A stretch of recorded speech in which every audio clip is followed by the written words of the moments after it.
A paz do Senhor, MGD, a paz do Senhor Coordenação. Hoje a gente vai continuar nossa reflexão do livro de Efésios. E hoje nós vamos falar sobre a segunda e última parte do capítulo 1. Nessa segunda e última parte, nós vamos seguir do versículo 15 ao versículo 23. Eu queria só fazer um adendo em relação ao vídeo anterior. Apenas uma explicação, uma complementação. No vídeo anterior eu mencionei algumas partes do versículo 13 ao 14 e certa feita mencionei a respeito do perdão e usei a parábola do credor e do senhor, do credor e do homem que devia, como uma analogia para a compreensão do perdão. De fato, é aquela analogia, porém eu gostaria de acrescentar que somente após a dívida paga, somente após Jesus ter satisfeito a justiça divina, é que os nossos pecados e o nosso passado foi sim lançado no mar do esquecimento. Deus se esqueceu do nosso pecado, porque Jesus foi o nosso fiador e pagou a nossa dívida e satisfez a justiça divina, podendo assim o Senhor nos perdoar. Amém? Então vamos fazer a leitura dos versículos da reflexão de hoje. Versículo 15 de Efésios 1. Por isso também, eu, tendo ouvido a fé que há entre vós no Senhor Jesus e o amor para com todos os santos, não cesso de dar graça por vós, fazendo menção de vós nas minhas orações, para que o Deus do nosso Senhor Jesus Cristo, Pai da glória, vos conceda espírito de sabedoria e de revelação no pleno conhecimento dele, iluminados os olhos do vosso coração, para saberdes qual é a esperança do seu chamamento, qual a riqueza da glória da sua herança nos santos, e qual a suprema grandeza do seu poder para com os que cremos, segundo a eficácia da força do seu poder, o qual exerceu ele em Cristo, ressuscitando-o dentre os mortos e fazendo-o sentar à sua direita nos lugares celestiais, acima de todo principado, e potestade, e poder, e domínio, e de todo nome que se possa referir, não só no presente século, mas também no vindouro. E pôs todas as coisas debaixo dos pés, e para ser o cabeça sobre todas as coisas o deu à igreja, a qual é o seu corpo, a plenitude daquele que a tudo preenche, daquele que a tudo enche em todas as coisas. Amém, graças a Deus. Nessa segunda parte do capítulo 1 de Efésios, Paulo inicia com uma oração. E iniciando com essa oração, Paulo faz em favor dos efésios, das pessoas que residiam naquela região e que congregavam naquela igreja. Volto a lembrar vocês que aquela igreja era composta por gentios e judeus, dado o fato de Éfeso ser uma localização comercial, econômica e social de grande movimentação. Era algo, e religiosamente falando, uma localidade muito conhecida. E desde o início eu quero trazer a vocês agora um pensamento, uma reflexão, uma aplicação. A oração, a gente sabe que ela é a chave da nossa vitória. A oração é o caminho que a gente percorre na constância do relacionamento com Deus. A oração é aquilo que a gente faz todos os dias ou devemos fazer constantemente para que essa ligação que existe entre nós e o Senhor, essa comunicação que existe entre o nosso espírito e Deus, que é espírito, ela seja constante, ela seja conhecida. A oração é o caminho que a gente percorre quando queremos que possamos ser conhecidos no céu. Não no sentido de exaltação, mas no sentido de intimidade com as coisas celestiais, de intimidade com o Senhor. A oração, ela é um espelho. Ela é um espelho que revela o que existe no interior do homem. É na oração que você coloca as suas palavras mais sinceras. É na oração que se expõe verdadeiramente o coração.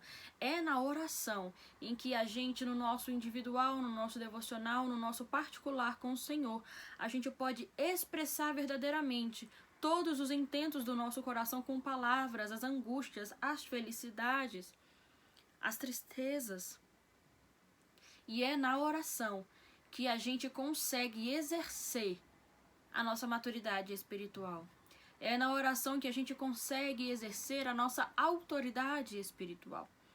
A oração é um espelho que reflete o interior que existe dentro de nós, o nosso interior. A partir do versículo 15, como a gente discutiu aqui, Paulo vai orar em favor dos efésios. E ele inicia essa oração agradecendo. Ele inicia dizendo que ele tem recebido boas notícias sobre a fé que havia entre eles, a fé no Senhor Jesus e o amor para com todos os santos. Nesse primeiro versículo é importante destacar que a fé sem as obras é morta.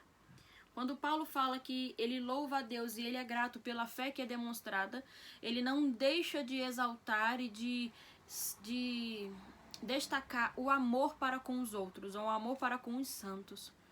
Não adianta vivermos em corpo, não adianta vivermos no corpo místico de Cristo, em unidade ou como uma igreja, dizer que temos fé para impor as mãos sobre os enfermos, dizer que temos fé para orar e as pessoas serem libertas, para expulsar os demônios, para curar. Se a nossa fé ela estiver no nosso coração mesmo, se aquilo for real e fidedigno, o nosso coração também conseguirá transmitir o amor para com os outros. Não existe uma caminhada com Deus egoísta, não existe uma caminhada com Deus individualista. Sabemos que a salvação é individual, mas enquanto igreja, a nossa caminhada, ela é relacional. Nós estamos em contato o tempo inteiro com as pessoas, com os nossos irmãos e com todos os santos. E precisamos nos portar e nos lembrar que não adianta dizer que temos fé se não praticamos o amor. E Paulo, nesse versículo, vem exaltar a atitude dos efésios em demonstrar a fé no Senhor Jesus Cristo e o amor para com os santos, numa oração.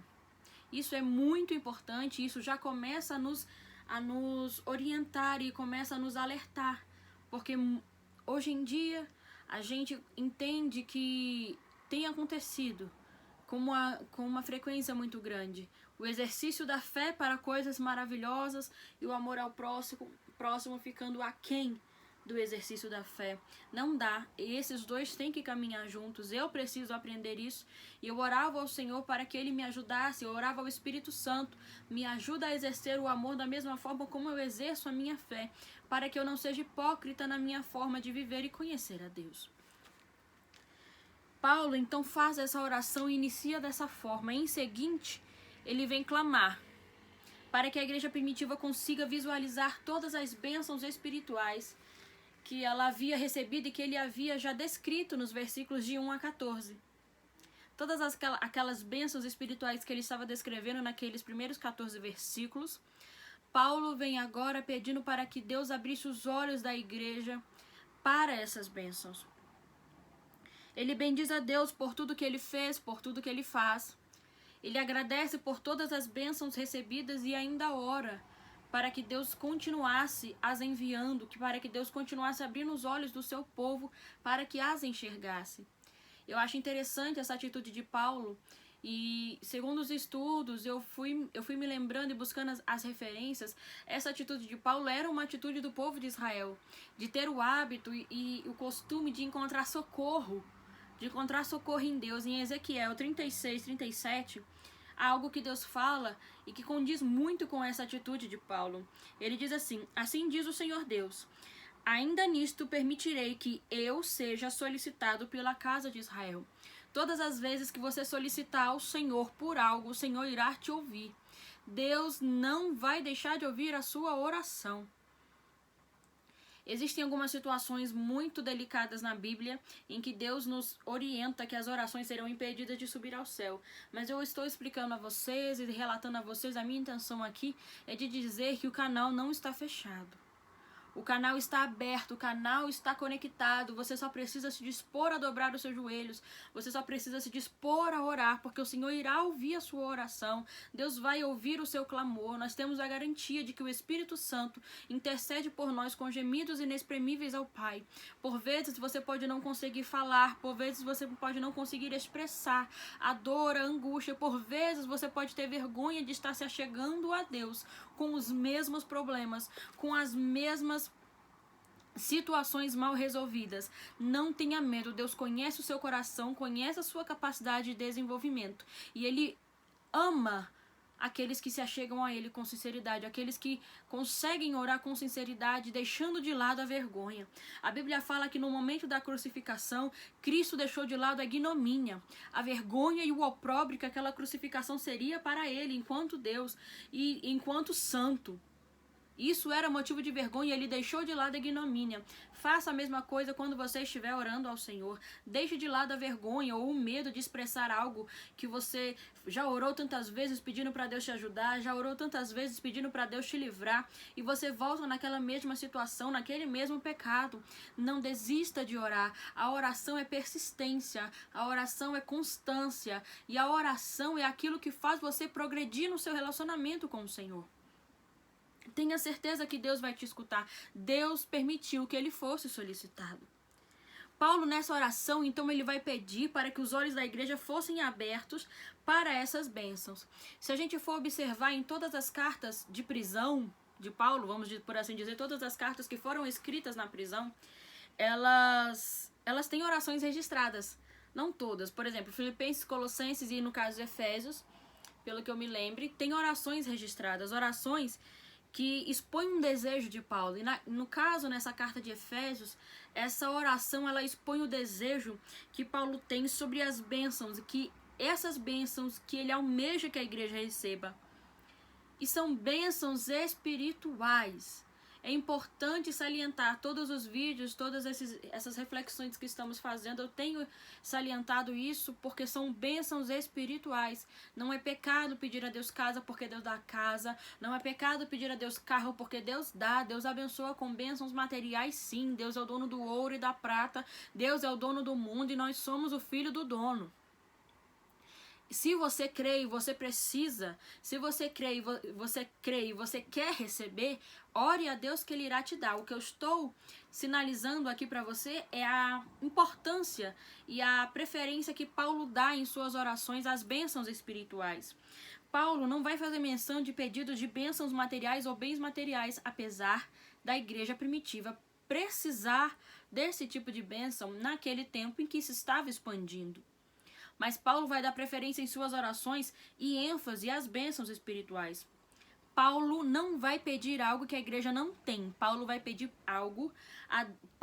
para que a igreja veja aquilo que ela tem. E é exatamente o foco dessa segunda parte do livro de Efésios, no primeiro capítulo. Às vezes, nós não percebemos o quão rico nós somos em Deus, o quão abençoados nós somos em Deus. E quando a gente não percebe isso, nós vivemos uma vida no escuro, vivemos uma vida aquém, vivemos uma vida muito medíocre, muito abaixo do que deveríamos viver em Cristo Jesus. Paulo, nessa oração, quando ele pede para que os olhos da igreja sejam abertos, o que eu quero dizer com isso? Olha aqui no versículo 17. Para que o Deus do nosso Senhor Jesus Cristo, o Pai da glória, vos conceda espírito de sabedoria e de revelação no pleno conhecimento dele.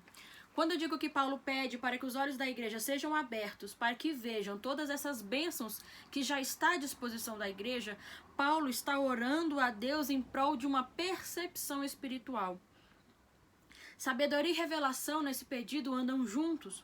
E todos nós temos o Espírito Santo. Mas ter a revelação e a sabedoria plena do Espírito Santo é algo totalmente diferente. Ter o Espírito Santo e receber essa orientação, essa sabedoria, essa revelação plena do Espírito Santo.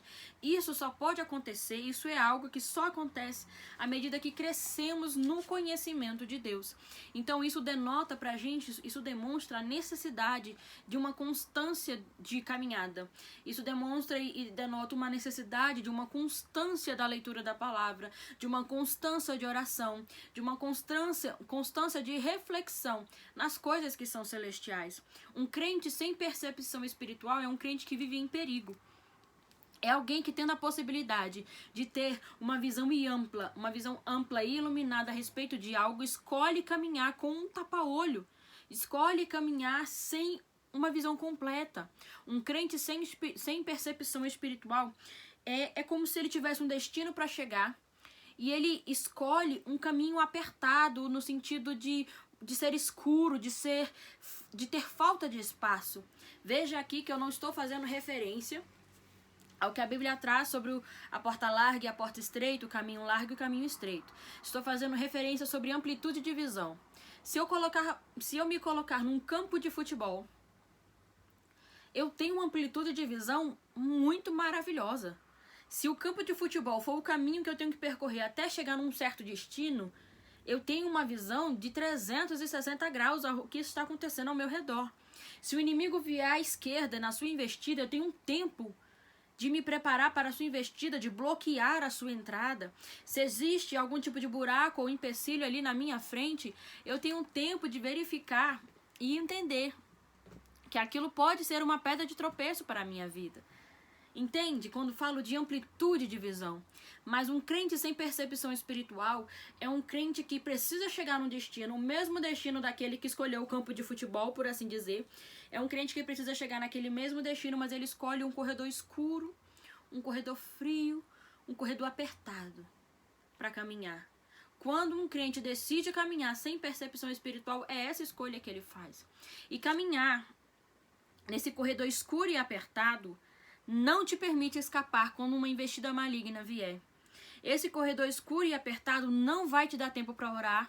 Esse corredor escuro e apertado não vai te dar tempo para ler a Bíblia. Esse corredor escuro e apertado não vai te dar tempo para pensar nas coisas que são do alto, para pensar nas coisas celestiais. Esse corredor escuro e apertado, por vezes, ele significa a nossa rotina e as expectativas mundanas que são exercidas sobre nós, na sociedade em que vivemos. E no afã de conseguir suprir essas expectativas, nós escolhemos caminhar de acordo com que o mundo caminha. Ei, crente, você não pertence a esse mundo, você é um cidadão do céu e você precisa ter a visão que o céu tem sobre você. Você não deve caminhar com os olhos humanos apenas. Se você caminhar com os olhos humanos apenas, você vai escolher esse corredor escuro, apertado e frio. E ele não vai te dar espaço para realizar as coisas que são do reino. Você vai ser, quando você menos percebe, você menos espera. Quando você menos espera, você está engolido pela rotina. Você está engolido pelos afazeres de suprir as expectativas humanas. Não que elas sejam erradas ou equivocadas ou pecaminosas. Entenda, trabalhar, estudar, faculdade, família, filhos, todas essas expectativas que são da nossa sociedade, elas são dignas e são louváveis, só que elas nunca podem acontecer em detrimento das coisas que são do reino, em detrimento das coisas que são espirituais. Às vezes, a gente se esquece que existe um mundo espiritual e ele está funcionando 24/7, 24 horas por dia, 7 dias por semana. Ele não cessa, ele não para.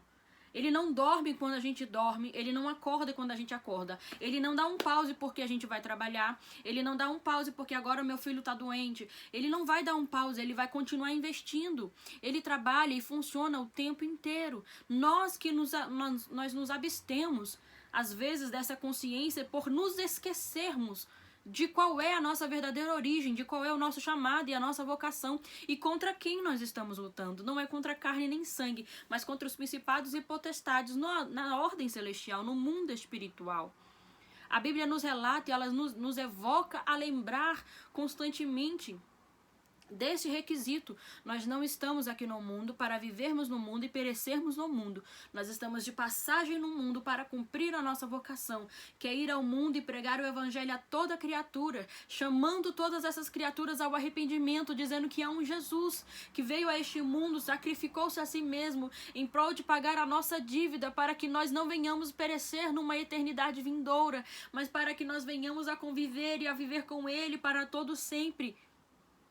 Existe a redenção para o seu pecado, existe a remissão para o seu erro, existe o consolo para o seu coração, existe uma vida de plenitude em Jesus Cristo. Este mundo oferece coisas vazias e coisas temporárias que não vão preencher o buraco que existe no seu coração. Ei, crente, não se comporte como alguém que não conhece a palavra. Você que é conhecedor da palavra precisa se alimentar dela constantemente. Você precisa renovar as suas forças se alimentando dessa palavra, se alimentando em oração, se alimentando em reflexão e louvando ao Deus da sua vida. Paulo entendia que essa era uma necessidade de suma importância para uma igreja que estava crescendo, que estava sendo ampliada naquele momento. Uma igreja que cresce sem percepção espiritual é uma igreja que caminha segundo os padrões do homem. Uma igreja que cresce sem percepção espiritual é uma igreja que caminha sem ter Jesus como cabeça. Nós, enquanto corpo de Cristo, enquanto igreja, corpo místico do Senhor, nós temos um cabeça, o nosso cabeça é o Senhor, então nós seguimos a ordem que Ele deu, a natureza que Ele tem, o chamado que Ele nos deu. Precisamos entender, caminhar sem percepção espiritual é caminhar às cegas. Paulo entendia essa importância, a importância que isso tinha para o crescimento e o desenvolvimento da igreja. Paulo tinha uma responsabilidade, ele era apóstolo e precisava exercer o seu chamado e queria exercer esse chamado. Então, quando ele escrevia as cartas a essas igrejas e não deixa de fora Éfeso, ele enfatizava as coisas espirituais como primordiais. E vem nessa oração já no primeiro capítulo, pedir ao Senhor que abrisse os olhos daquela igreja para as bênçãos espirituais. Nós, às vezes, somos ricos e vivemos como se não fôssemos. Somos abençoados e vivêssemos como se não fôssemos. Ele fala na sua oração, nesse versículo 17 e 18, ele vai falar sobre a revelação no pleno entendimento. A revelação e o pleno entendimento, elas são indissociáveis. Veja aqui que eu não estou falando, e eu também entendo que Paulo não está mencionando revelações daquelas que a gente recebe, daquelas que as pessoas dizem, de coisas inovadoras, porque toda a revelação já está na palavra. Toda a revelação que a gente precisa está aqui. E toda e qualquer profecia ou dito revelação que a gente ouvir falar que não passar por este crivo não veio do Senhor. Toda a revelação que Deus nos concedeu está nesta palavra, na santa e gloriosa palavra do Senhor. Quando Paulo pede para que haja sabedoria e revelação no pleno entendimento, ele nos explica e ele vem nos mostrar que não existe revelação que é eficaz se a revelação não for compreendida, se não houver entendimento, revelação da palavra. A revelação significa um véu descortinado. Significa algo que estava tapado, você é revelado e levado à compreensão daquilo que lhe foi revelado. Às vezes nós temos essas riquezas e essas bênçãos à nossa disposição. Vivemos uma vida miserável por falta de sabedoria, revelação e entendimento. Isso acontece porque nunca tivemos a curiosidade de experimentar o que está no Santo dos Santos. Quando eu falo de véu, eu lembro da passagem após a crucificação de Cristo Jesus, quando é relatado que o véu foi rasgado de alto a baixo e agora o acesso está livre. Nós temos a possibilidade de se achegar a Deus, porque o sacrifício e a justiça divina foram satisfeitos. Mas não quando a gente vive sem percepção espiritual, quando a gente escolhe viver sem a revelação da palavra, nós vivemos como se aquele véu ainda estivesse ali. Existe um exemplo disso, dessa falta de percepção espiritual, e ela se encontra lá em 2 Reis. 2 Reis no capítulo 6, vai falar sobre o moço de Eliseu. Os teólogos acreditam que esse moço que é descrito nessa passagem é ainda Geazi, mesmo após o episódio da lepra.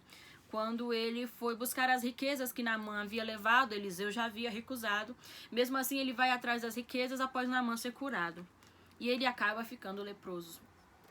Uma falta de percepção espiritual pode fazer com que você não se encaixe no exército do Senhor. Olha o que aconteceu nessa passagem em 2 Reis 6. Tendo se levantado muito cedo o moço do homem de Deus. Quem era o homem de Deus? Eliseu. Eliseu estava sendo profeta e o povo de Deus estava guerreando contra os sírios. Tendo se levantado muito cedo o moço do homem de Deus e saído, eis que tropas, cavalos e carros haviam cercado a cidade. Então o seu moço lhe disse, o moço disse a Eliseu: ai, meu senhor, que faremos? Isso é a exclamação de um temor mediante a uma aproximação do inimigo, mediante a uma investida do inimigo. O pensamento do desesperado vai dizer: ai, meu Senhor, o que faremos? Aquele que não tem a quem recorrer, aquele que não tem ao que recorrer, aquele que não tem segurança no Senhor, vai exclamar dessa forma. E por vezes a gente se esquece que servimos a um Deus que acode, que nos aconselha, que nos ajuda e que nos sustenta. E às vezes quando o inimigo vem nos enfrentar, a gente se posiciona como o moço de Eliseu. Ai, meu Senhor, o que faremos? Eliseu responde: não temas, porque muitos mais são os que estão conosco do que os que estão com eles. Eliseu estava no mesmo lugar que aquele moço estava. Eliseu estava recebendo a mesma investida do que aquele moço estava vendo vir sobre ele.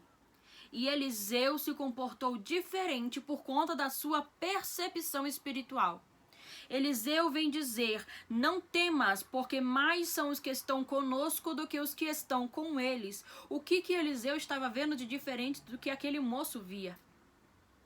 A percepção espiritual, ela vai nos levar a se comportar de uma forma totalmente inusitada frente às adversidades que a gente enfrenta.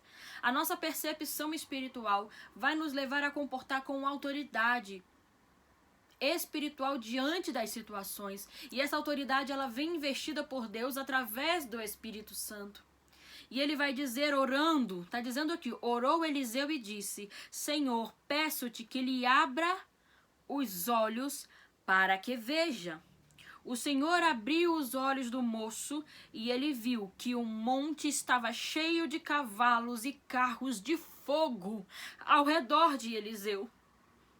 Veja isso nessa noite. Se você está enfrentando essa luta que parece que vai te tragar, peça ao Senhor para abrir os seus olhos espirituais para que você veja que por mais que o diabo esteja ao seu derredor procurando te tragar, ao seu redor estão acampados os anjos do Senhor para te livrar de todo mal, para te trazer alívio e socorro, para trazer alento para a sua alma. Nós servimos a um Deus poderoso que não abandona os seus filhos. Nós servimos a um Deus poderoso que não dorme, que não tosqueneja, que não fraqueja. Nós servimos a um Deus que é forte na batalha. Nós servimos a um general de guerra que nunca sequer perdeu uma peleja. Então tenha fé no seu coração e se lembre de recorrer ao Senhor todas as vezes que o seu coração estiver fechado para o mundo espiritual e sobre ti vier afrontas do diabo, pessoas que são utilizadas pelo inimigo para trazer angústia ao seu coração, para tentar suprimir a sua esperança. Peça ao Senhor: Senhor, abra os meus olhos espirituais para que eu veja os teus anjos acampados ao meu redor, trazendo proteção e salvação a mim e a minha casa. O Senhor fala sobre essa importância aqui através de Paulo no livro de Efésios. Essa plena revelação que nós podemos ter no conhecimento, no entendimento nele, só pode ocorrer quando a gente caminha com Jesus. Conhecer sobre Deus e conhecer a Deus são coisas totalmente diferentes. Eu posso saber a teologia, eu posso saber quem foi Jesus na história, eu posso saber o que eu escuto da boca de outras pessoas, das experiências que elas tiveram, mas conhecer a Deus está relacionado à intimidade, está relacionado a uma vida de oração, a uma vida de leitura, de jejum, de consagração, de reflexão na palavra. Ele constantemente atua se revelando. O Senhor quer que você o conheça. Ele pede em sua palavra que prossigamos em conhecer a Cristo. Nós precisamos entender que o conhecimento constante e progressivo no Senhor, Ele é que vai trazer para nós a característica que precisamos ter de sabedoria, revelação e entendimento. Essas três características no progredir ou conhecer ao Senhor produzem em nós frutos de santidade, produzem em nós frutos de amor, produzem em nós frutos de adoração ao Senhor. A Bíblia, a palavra de Deus, ela é a prova física e presencial, palpável que nós temos da revelação, do conhecimento que Deus trouxe a nós, ao seu povo. Ele nos entregou. Nós temos a revelação do Espírito na palavra. Mas sem o Espírito Santo em nós, nós não conseguimos chegar ao entendimento dessa revelação. Nós temos o Espírito Santo Nós fomos selados, no vídeo anterior nós falamos sobre isso. Nós fomos selados com o Espírito Santo. E esse selo mostra para todos a quem pertencemos. Este selo mostra para o diabo, mostra para o inferno, mostra para os principados e potestades que pertencemos ao reino espiritual. Mas o Espírito Santo precisa ter espaço dentro de você para produzir sabedoria e entendimento desta revelação. Não há como você deixar esta Bíblia aberta lá no Salmo 119, em cima da estante, e querer que esse conhecimento passe para você, se você não abrir a palavra, se dedicar na palavra e estudar esta palavra. Esta palavra transforma, essa palavra salva vidas. Ela transforma o seu entendimento, ela transforma o seu caráter. Ela vem abrir e descortinar a sua mente, ela vem descauterizar a sua mente dessas coisas que a gente vive cotidianamente e dos sofismas que muitas vezes nós ouvimos. Sofismas diabólicos que vêm falseados de verdades. Essa palavra, ela é viva e eficaz, e ela fala a respeito de si mesma que ela é penetrante, a divisão da alma do espírito, juntas e medulas, o lugar onde médico nenhum chega, o lugar onde a ciência não consegue discernir. Ela atinge esse lugar e com um corte de 2 gumes ela corta nos 2 lados. Essa palavra atinge o mais íntimo do seu âmago, das suas emoções, daquilo que você tem de mais escondido. Ela atinge para transformar, para restaurar. Ela é a revelação de Deus para nós. Sem o Espírito Santo, não temos como chegar ao entendimento da revelação que está nesta palavra. Uma das funções do Espírito Santo é que ele é o nosso consolador, o nosso ajudador. Ele é aquele que intercede por nós diante de Deus com gemidos inexprimíveis, mas ele é o nosso orientador, ele é a nossa bússola. Ele é aquilo que nós pedimos e consultamos diariamente. Peça ao Espírito Santo me revela, Espírito Santo me faça entender, Espírito Santo me ajuda. Você não precisa ler 5 horas de Bíblia diárias. Não é assim que se começa. Se começa com as coisas mais sinceras e mais tangíveis. Comece com algo que você consiga realizar. E você vai progredindo, você vai percebendo que o Espírito Santo vai te dando condições, entendimento, sabedoria. E você vai progredindo, e o amor, e um fogo, e aquele desejo de estar na presença do Senhor, estudando a sua palavra, vai crescendo dentro de você, conforme você convive com o Espírito Santo, conforme você convive com a revelação que existe nessa palavra. No versículo 18, Paulo vai pedir o seguinte... Ah, meu Deus, cadê? Sumiu. No versículo 18, Paulo vai pedir sobre iluminação dos olhos do coração. Ele vai dizer: iluminados os olhos do vosso coração, para saberdes qual é a esperança do seu chamamento, qual a riqueza da glória da sua herança nos santos. Nesse versículo 18, quando Paulo pede iluminação sobre os olhos do coração, ele está pedindo que o entendimento seja clareado. Paulo está fazendo uma oração extremamente detalhada. Paulo está dizendo que fé e amor devem andar juntos para o correto caminhar da igreja. Paulo está dizendo que antes de pedir bênçãos materiais, a igreja deve ter os olhos abertos para as bênçãos espirituais que estão à sua disposição. E ter esses olhos abertos, Paulo está fazendo em sua oração um pedido de sabedoria e revelação no entendimento. E Paulo vem completando: Senhor, que esse entendimento seja clareado. Paulo tem a plena noção e a plena compreensão do quão é necessário ter um entendimento clareado. Paulo recebeu grandes revelações da parte do Senhor e ele ministrava isso sobre as igrejas. Quando falamos de um entendimento clareado, falamos de um entendimento que é exposto à luz, e tudo que é exposto à luz consegue ver, enxergar, discernir melhor. Quando se é exposto à luz, se é exposto à libertação.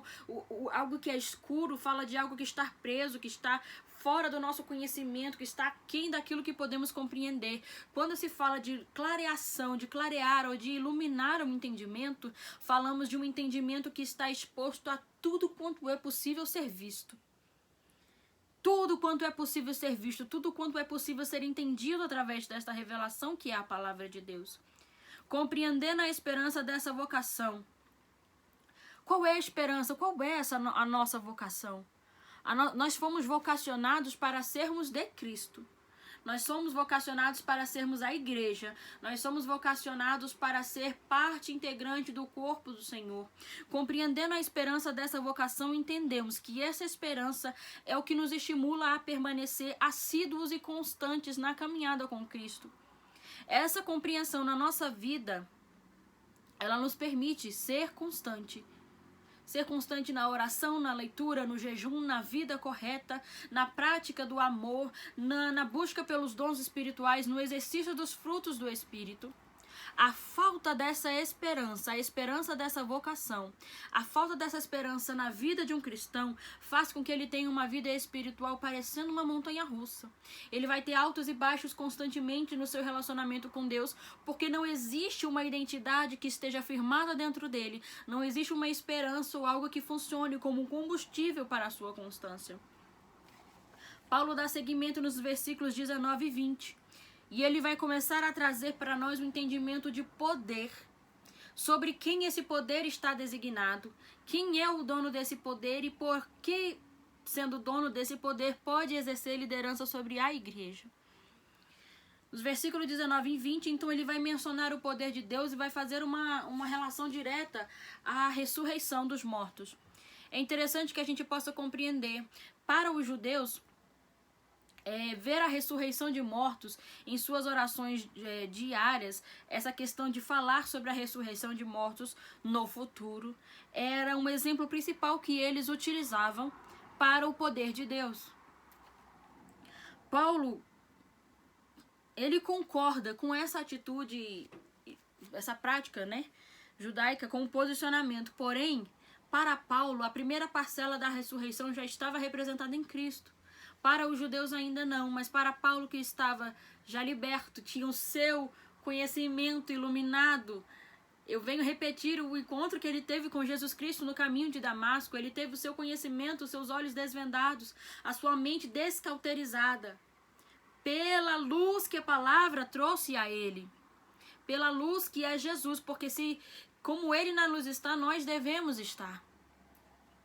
Porque a Bíblia mesmo fala, se andarmos na luz, como ele na luz está, temos comunhão uns com os outros, e o sangue de Jesus Cristo nos purifica de todo pecado.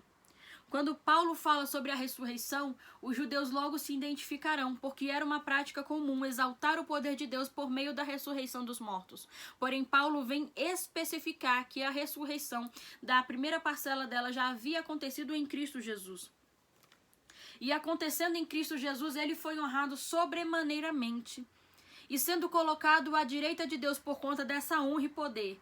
Ser colocado à direita de Deus para um contexto teológico é uma posição de grande honra e autoridade.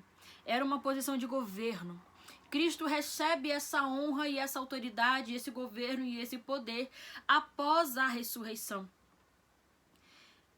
E esse poder, este governo, ele era instituído a ele, mesmo que todos os seus inimigos ainda não tivessem sido destruídos. Salmo 110, 1 vai dizer: assenta-te à minha direita até que eu ponha os teus inimigos debaixo dos teus pés. Então o Senhor, após a ressurreição, é colocado à direita de Deus e nessa posição de autoridade, de honra e de governo. Com essa glória e essa honra, com esse poderio todo, tudo e todos estão submissos a Ele, a Jesus Cristo. Toda a glória do mundo superior e todos os poderes dos dois mundos, naturais e espiritual, estão inteiramente devotados a Ele que venceu a morte, a Ele que é santo, a Ele que tem a chave da vitória nas mãos, ao nosso Senhor Jesus Cristo. O versículo 22 faz referência a Salmo 110, 1. O versículo 22 diz o seguinte: e pôs todas as coisas debaixo dos pés, e para ser o cabeça sobre todas as coisas o deu à igreja. Lá em Salmo 110, 11, está escrito: diz o Senhor, assenta-te à minha direita, até que eu ponha os teus inimigos debaixo dos teus pés. Foi um presente para Cristo. Há alguns autores e teólogos que descrevem dessa forma. Foi um presente para Cristo como mediador, tal poder, tal domínio, tal autoridade. E se isso foi um presente para Cristo, foi um presente para a igreja receber um cabeça com tal poder, tal autoridade e tal domínio. Nós temos Jesus Cristo como o cabeça. A igreja não pode se esquecer, você não pode se esquecer que você serve a um Deus poderoso, que você serve a um Deus que não tem limites para o seu agir, que você serve a um Deus que é soberano.